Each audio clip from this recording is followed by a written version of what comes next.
When it comes to your personal success, what are you searching for? Are you looking for the payoff or the payout? The second question of the day. Running a family business is one thing. Running your family like a business is another. Hey, my name is Arroe. I am a daily writer, a silent wolf. I stand on the sidelines and do nothing but watch.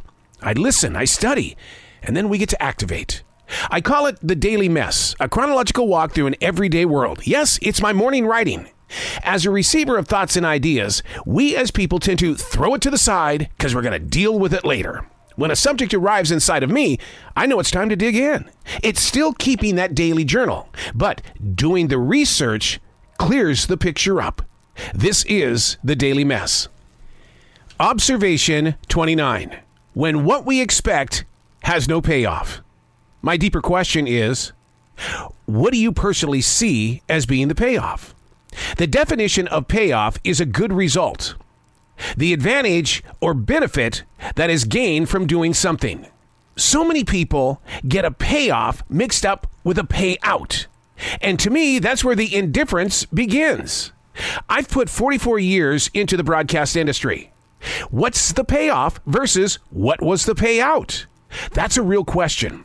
So many business employees and leaders, they have to face this every day. You didn't do the job for free. Therefore, there was a payout. The payoff is constantly challenged because if you didn't meet or reach your goals, it's way too easy to say a lot of time has been wasted while chasing the expectation. Why don't we put a price on the experience? No matter how bad something didn't come with dollars and cents, the real payoff belongs to the lessons learned, which is why in radio, the company you work for doesn't want you to play on any other local radio stations for up to a year. The reason being, it's a non-compete clause. What they shared with you through the experience has value. But on our side of the fence, we don't see it as value. So the question is, do you want a payoff or do you want to pay out? Hey, coming up next, running your family like a business is one thing. Running a family business is another. Where do you stand on this? Hey, thanks for coming back to the Daily Mess. Observation number 30. Running your family like a business. I always tell people that's how I run this family, like a business. This isn't a dislocation. It really has true value. Running a household like a business is very common. It comes with real, honest-to-God work. It begins with setting up a chore chart. Each family member has a job to do. Therefore, the weight of the household doesn't rest on one person's shoulders. The goal is to help reduce confusion and prevent tasks from falling through the cracks. Businesses set goals, as should your family. Running your family like a business means putting focus on a subject most people don't want to talk about.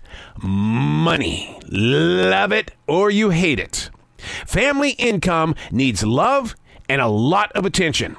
But what happens if you don't like a family member? Oh, I can relate with this. I come from a family of 8. That doesn't mean that I loved everyone. It doesn't make you a bad person. But like a business, you've got to figure out, where do we fit in?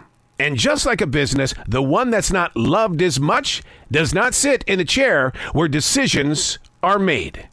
Your reasons for having family success. Treat it like a business. Be open, transparent, and be very, very honest with the way that you share how you got from this to that. Run it like a business. I'm Arroe, and that's the Daily Mess.